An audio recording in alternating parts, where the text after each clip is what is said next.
Have you ever felt stuck in a cycle of conflict and misunderstanding in your relationships? Maybe you've experienced always chasing your partner and they're always pulling away. Or maybe you find yourself getting caught in loud, heated arguments that only seem to escalate. Or maybe you find yourself getting caught in a pattern of conflict avoidance, leading to a lot of distance and cold silences over time. As a result, you might find yourself wondering why these patterns keep repeating and how you can break free from them to create healthier connections. Well, you are not alone in this. Recently, a member of my online community posed the question, what are the different conflict styles for insecure attachment pairings, and how might fearful avoidance factor into this? Now, if you can relate to this video is for you.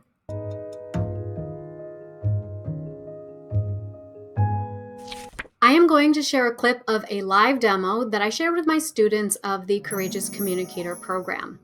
In it, we will decode the 3 primary conflict styles that emerge in relationships with insecure attachment pairings. This includes the anxious avoidant trap, the be loud to be heard dynamic, and avoiding conflict at any cost. Then I will walk you through a quick and easy exercise to recognize your own conflict patterns in relationships, which will help you pinpoint exactly where and how triggered feelings start hijacking your capacity to navigate conflicts with ease. This is so important because it empowers you with the knowledge that you need to approach conflicts with the capacity to repair, and that helps you deepen your intimate connections. So grab a pencil and paper because you don't want to miss this. And if you are interested in joining the Courageous Communicator program, you will find a link to a free introductory training attached to this video. So let's dive in.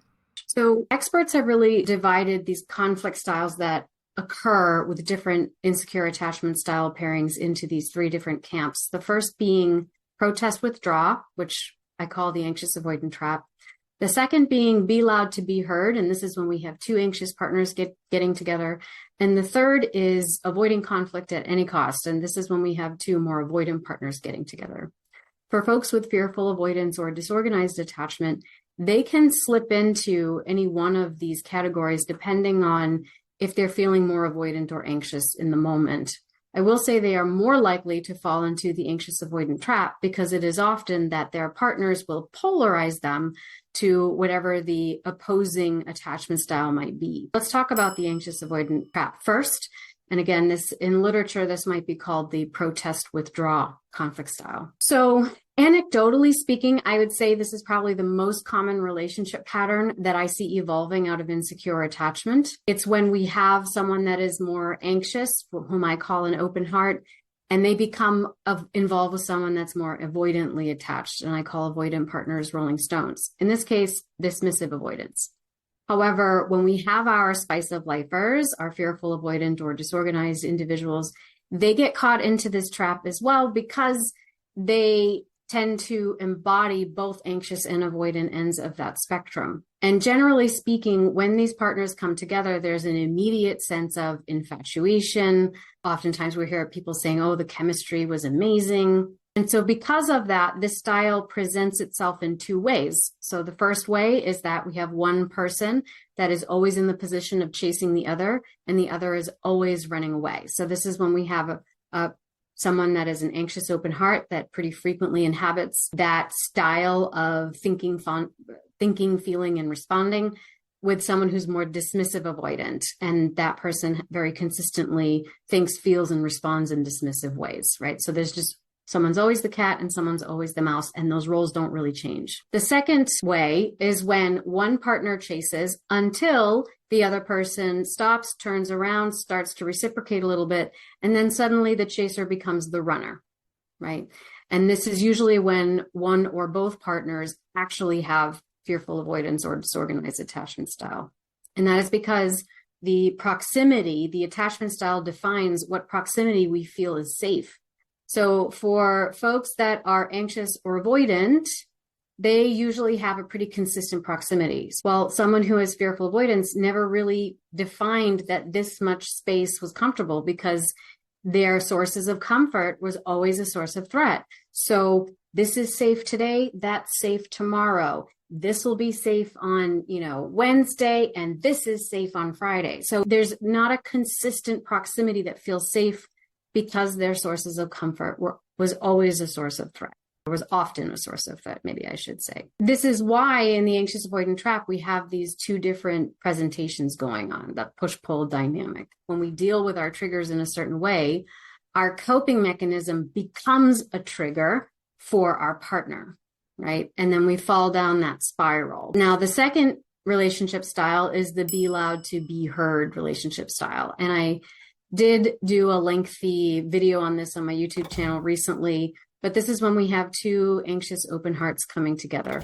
And so with this style, initially, there can be that deep sense of connection. Both partners kind of instinctively understand what the other wants and needs without having to say too much about it. There can be this illusion of a magical bond that kind of fills the need that many anxious open hearts have of being seen and understood without having to say anything. And so on the one hand, there can be this kind of sense of unencumbered intimacy and connection, and it feels really amazing. But then on the other hand, when we feel that you are me, I am you, now we start to dismiss the other person's autonomy, and we start filtering out anything that would disrupt that narrative. Now there's lots of vying for control. And since both partners experience a sense of independence as somewhat threatening or separateness as threatening, then they are usually afraid now to express their autonomy or their individuality to their partner, because they don't want to hurt their partner's feelings, or they don't want their partner to feel abandoned because they themselves identify so much with the fear of being abandoned. And so what happens is both parties start to suppress their needs, and they start showing up inauthentically, and they start performing in compensatory ways that can be placating or even patronizing. And so eventually one or both parties start getting lost in the relationship, and then they wind up feeling exhausted, resentful, or angry, and conflict avoidance in this case disappears, and suddenly we have heated fights that begin to erupt and escalate, and people start yelling over each other, and inevitably somebody goes too far and they start attacking one another's characters. It can also lead to things like empty threats or ultimatums, or passive aggressive game playing and emotional manipulation, that kind of thing. And we can see some of this also tends to pop up in fearful avoidant relationships as well, especially when the anxiety got turned on, right? And so this is a relationship pattern that really consists of two partners that are seeking contact with each other in ways that are confrontational and really difficult to respond to, because it's demanding, there's complaining, or there's criticizing, instead of sharing vulnerable feelings, because that feels too exposing.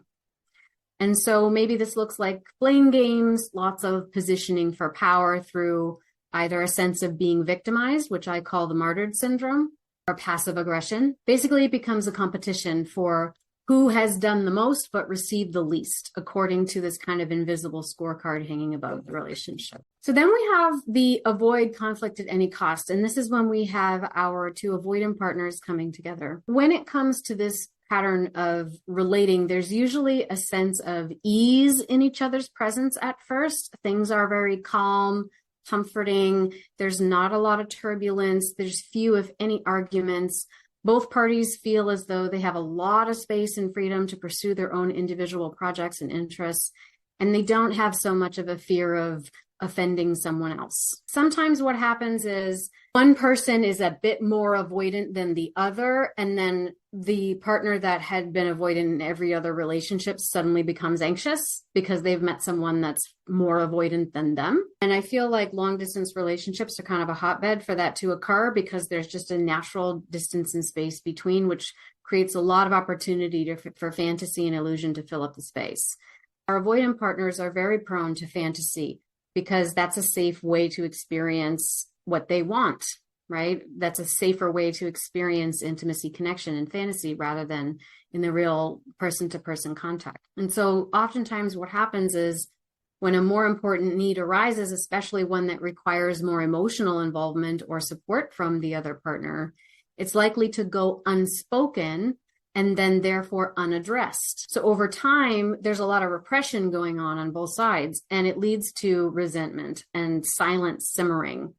And then it might turn into anger that is turned inwards, and it becomes anxiety or depression or a somaticized kind of physical ailment. So inevitably, these relationships over time can become cold and distant, they can last a very long time, because to end it would mean you would have to confront the other person, right? You would have to be willing to engage in some kind of conflict.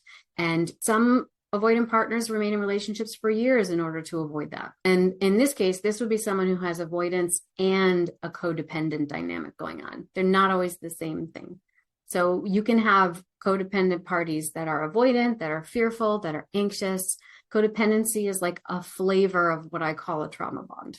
If you want to learn more about that, I have a video called Attachment Styles, Codependency, and Trauma Bonds on my YouTube channel, and I'll include a link to that in the replay here. So if we're looking at how do I respond in conflict, right? I'm just going to pull a few prompts from my course, The Courageous Communicator, to help us kind of sort that out. So you might just say, feel threatened when. Okay, I feel threatened when. Need a better marker. So when do you feel threatened? And you can just type it there in the chat. Just give me, a couple of examples. When do you feel threatened? What's threatening for you in a relationship? Okay. Then what action do you take, right? So I feel threatened when, and then what action do you take? So this is the action, and this is the goal. What's your action going to solve, right? What's the goal? What do you hope that your action is going to accomplish? When my partner goes for weeks without initiating contact. So non-responsive, right? So non-responsiveness. So I feel threatened when my partner is non-responsive. Then I initiate contact. In this case, I'd probably ask how, because the way in which you initiate contact is going to significantly dictate how well you accomplish your goal, right? So what's the goal in initiating contact? Oftentimes the goal might be so that they can't ignore me, so that I can connect to them again. And usually there's multiple goals going on, right? Text because he won't have anything else, because he won't have anything else. Okay. I initiate contacts by texting because that's what he wants. So right in that moment, there's a paradigm going on where you're feeling disempowered. That the way that I communicate is dictated entirely by the way what somebody else wants and needs. And I am going to accommodate that because I need the connection, and I feel so zapped by the non-responsiveness. So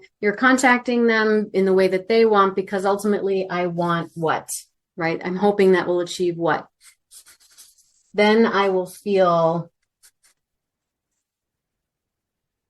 what? Like I still matter.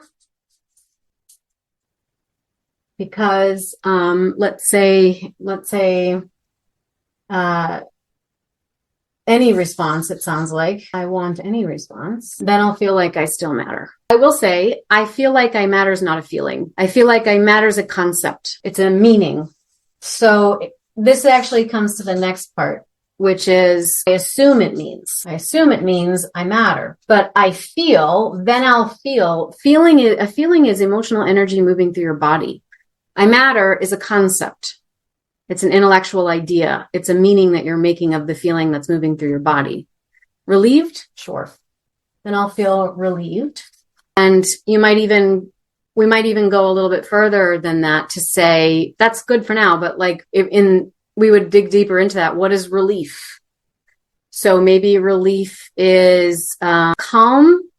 Maybe relief is ease. Maybe relief is I can breathe again. I can breathe easy. The de-stressed is in the negative. So how do we say these things in the positive? So if I don't have stress, then I do have what? If I'm relieved, that means I don't have fear or anxiety, which means I do have what? Balance. There you go. I feel balanced. And then we would probably go on to talk about how does balance feel in the body? And we would assign some sensate things to that, because that's tapping into the actual energy that's constricted around these ideas. So I assume it means I matter.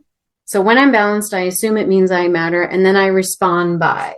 So this person texts you back, then how do you respond? I try to cajole them into keeping the conversation. Yeah, checking in and asking how they are. I respond by, I'm just going to add in here like being sweet, expressing interest. You can't read my writing, but being sweet, expressing interest, right? By trying to get them back. and strengthen the connection. But sometimes what happens is none of the angst or the stress or the fear and all of that, which was relieved in the connection, gets expressed because we're too afraid to scare them off. Well, maybe they won't contact me again. So when we are working towards breaking a conflict pattern like this, we would be digging in. We would look at how am I showing up to these conflicts, and how is the trigger? What's the trigger? What's the thought? What's the real feeling? What's the meaning I'm making out of it? And then how do I respond?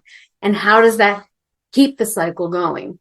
Now, let's wrap this up with some final thoughts. Learning about these conflict styles and decoding your own conflict blueprint is so important because it gives you the tools to acquire more emotional awareness and control. Today's video was a sneak peek into a lesson from the first phase of my program, The Courageous Communicator.